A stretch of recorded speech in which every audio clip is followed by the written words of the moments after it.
This corkboard is my artistic concept board. It's been here for a long time. Many things give me inspirations from this board. Recently, something caught my attention. This ancient cathedral window I crafted long ago. I knew exactly what I would do with this. Medieval design has always fascinated me. I wanted to create something unique. Something beautiful. Something lost in time and brought back. You may have seen Disney's Sword in the Stone, the story of a boy, the only one who can remove a sword stabbed into literal stone. What's fascinating is that it turns out this had basis in real life. The real-life sword in stone was placed there by Galgano Guidotti, a wealthy and violent medieval knight who had a spiritual awakening. The sword is located in the Tuscany region of central Italy. It lays rest at a Romanesque chapel named the Hermitage of Montesiepi. Mind-blowing history, indeed. Being as epic as it is, I had to recreate this concept. This gorgeous letter opener will become our sword in the stone. We will first need to start off with the medieval stone wall facade and the base.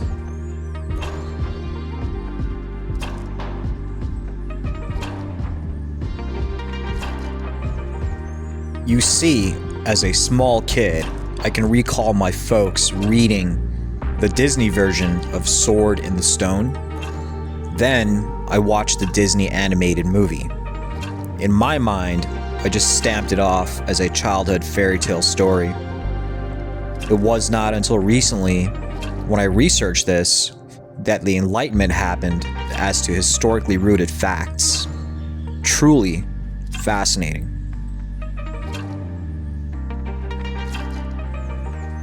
This is our uncut gem, or should I say stone.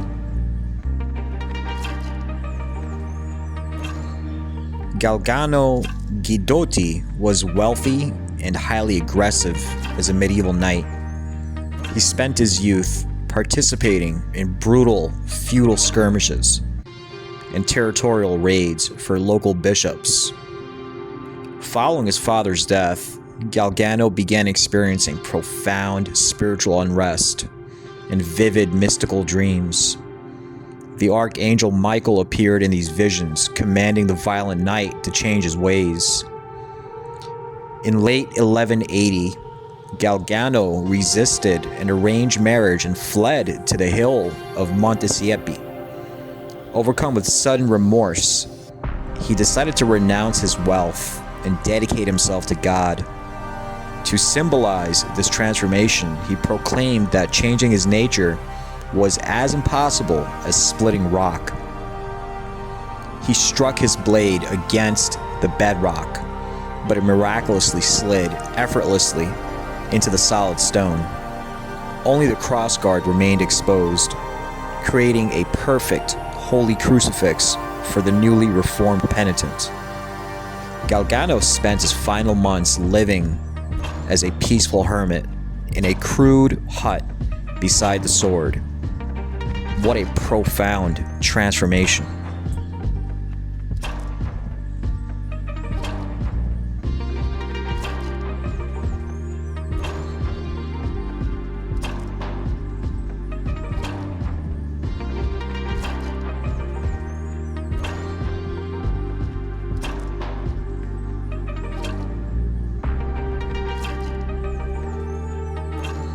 This is a special paint mixture. Since I gave a white base coat to the base and the stone wall facade, it's now time to use a technique and easily fill in the crevices.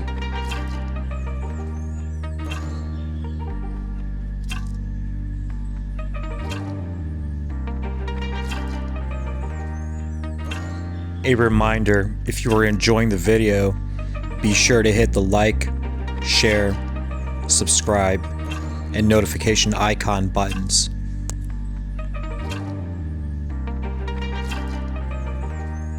For decades, skeptics dismissed the Italian Excalibur as a clever 19th century hoax, manufactured to attract tourists and religious pilgrims. However, a groundbreaking interdisciplinary investigation led by chemist Luigi Garlascelli of the University of Pavia thoroughly debunked the skeptics and uncovered several fascinating secrets. Scientific analysis confirmed the mummified hands date to the 12th century, aligning with Saint Galgano's life, while metallurgical tests proved the sword's authentic 12th century origin. Furthermore, ground-penetrating radar identified a potential untouched tomb beneath the chapel. A 1924 intervention utilized molten lead to repair a broken blade, and the historical record of this event predates the King Arthur legend. You can read the full analysis of the findings at University of Missouri Museum of Anthropology.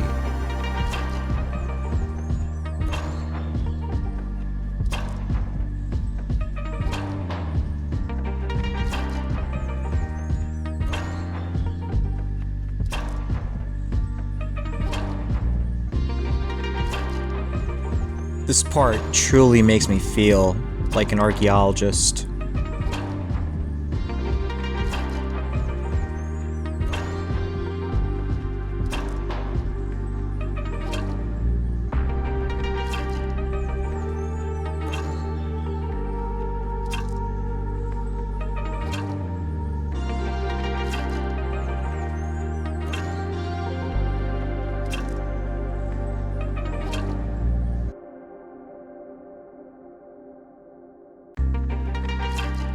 Before I even got started on this project, I already knew what type of design, aesthetic, mood, and vibe I wanted this to give off visually.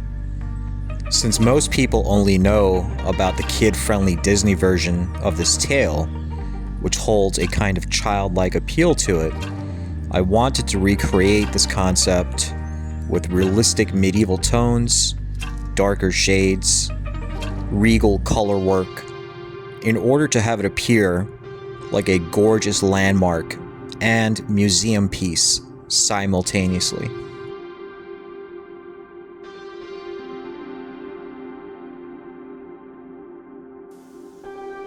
Here I'm using my handy and very sharp buck pocket knife to remove some stonework in order to give this model a sort of semi-decayed medieval state.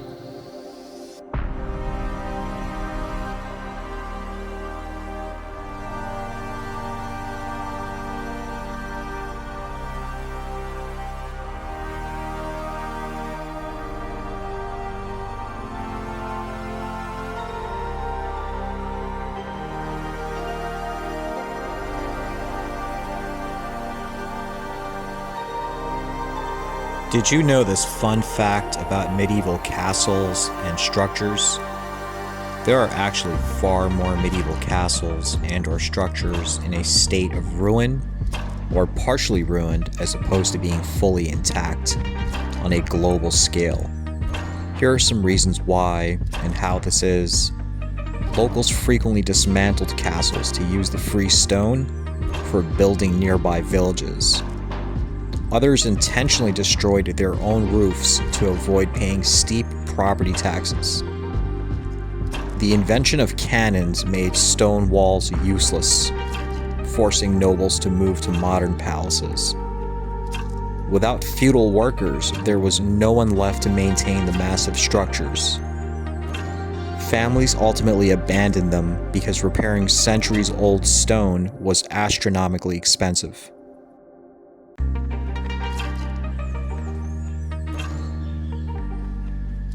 And speaking of centuries-old stone, I think we've got the right appeal over here. Chef's kiss.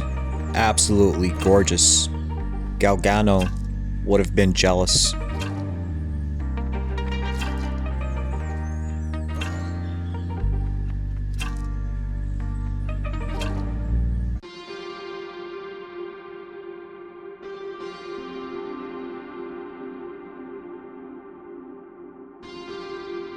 These dead vines growing on the medieval stone facade give the impression of ancient times.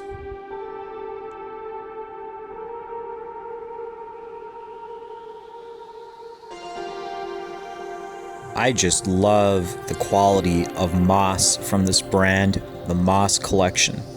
Absolutely luscious forest green.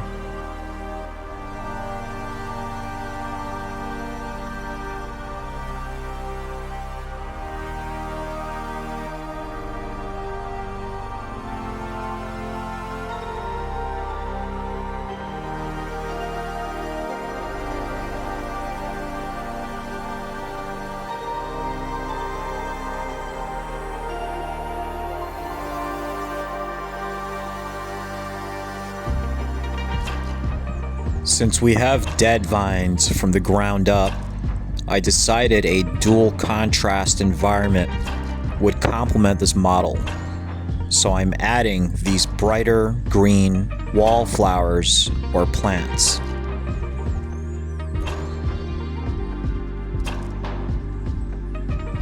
Since no medieval miniature model is complete without some banners or flags, I decided to craft a flag based off of the King Arthur emblem.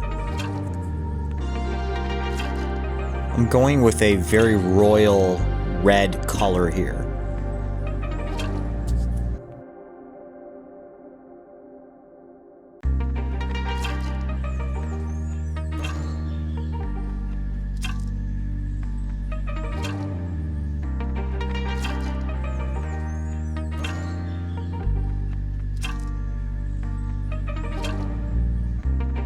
Upon doing some research into Arthur's real-world historical emblems, I saw that it was the dragon, so I designed my own version of this.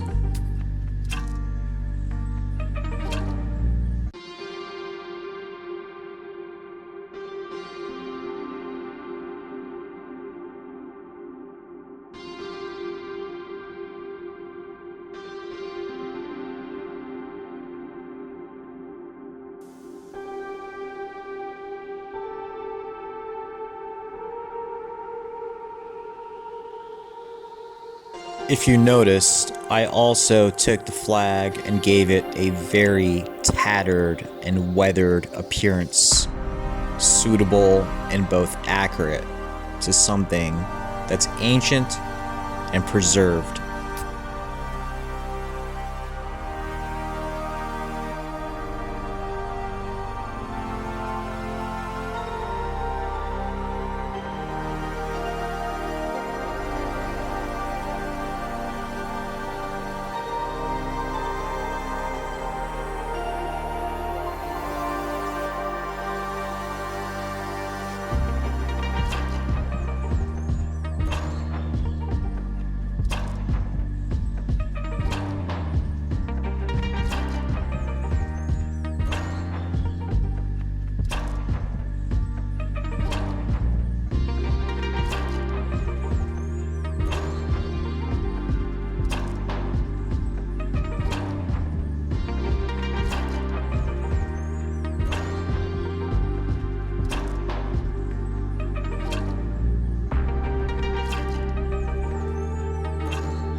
This flag looks absolutely stunning.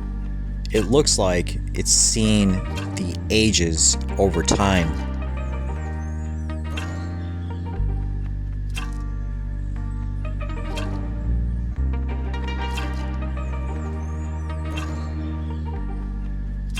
Back to our stone, I decided to overwrap it with some air dry clay and then work on it with this technique.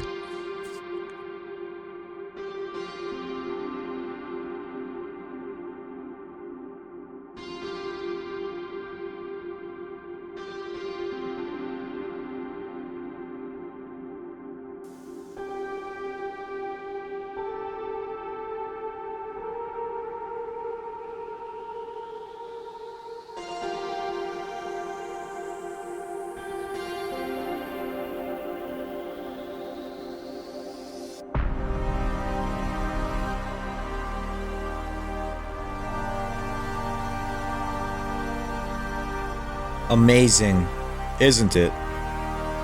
Took a piece of XPS foam and magically transformed it into a rock.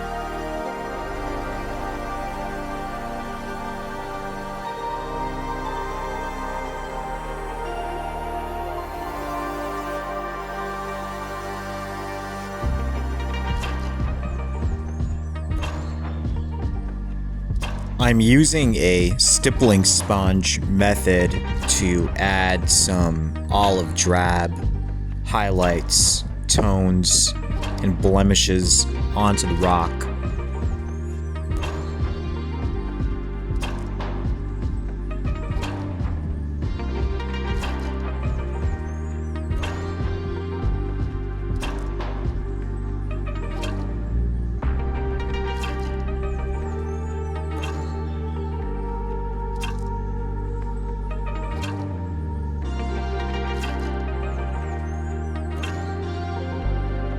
One brick from the ground base must be removed.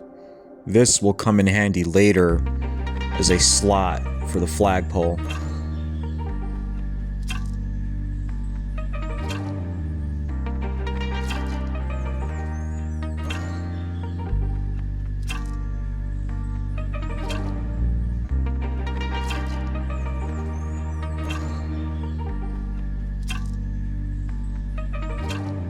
The pavement black portion adjacent to the cobblestone on the ground base must be worked on as well.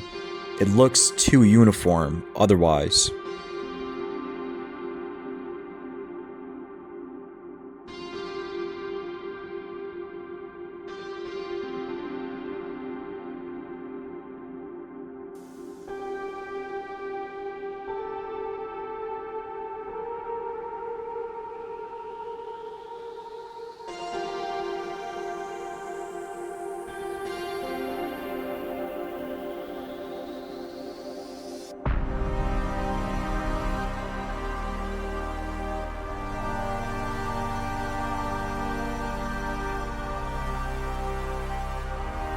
Definitely have achieved this sort of weathered, aged kind of appearance here.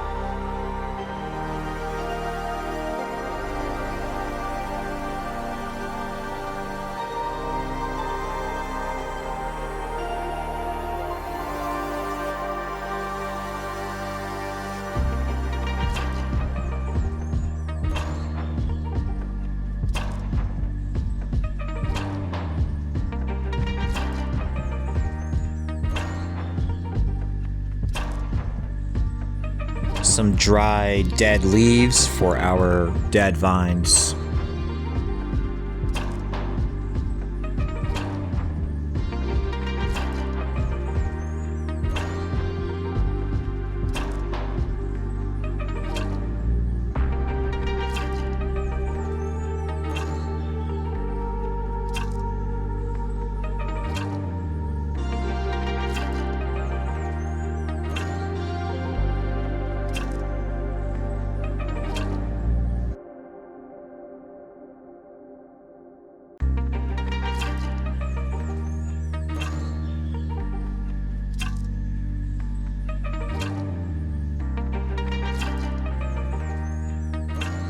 Wow, mesmerizing. In goes our flagpole.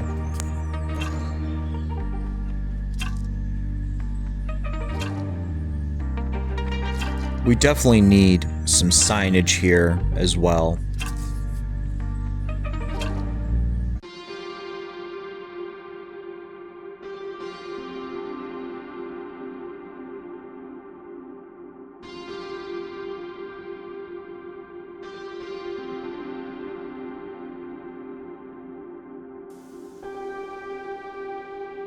Absolutely stunning.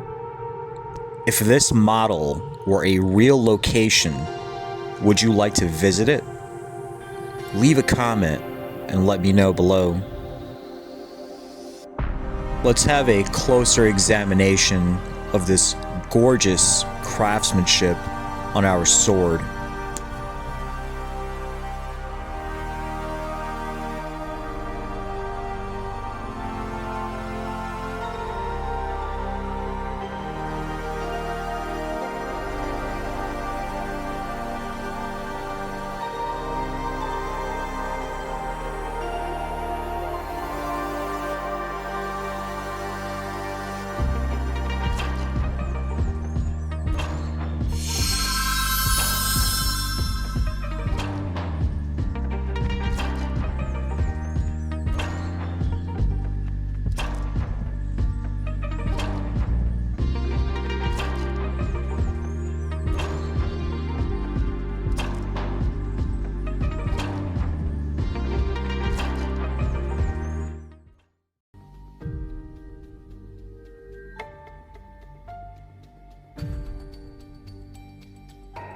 As always, thank you to my viewers, subs, and followers.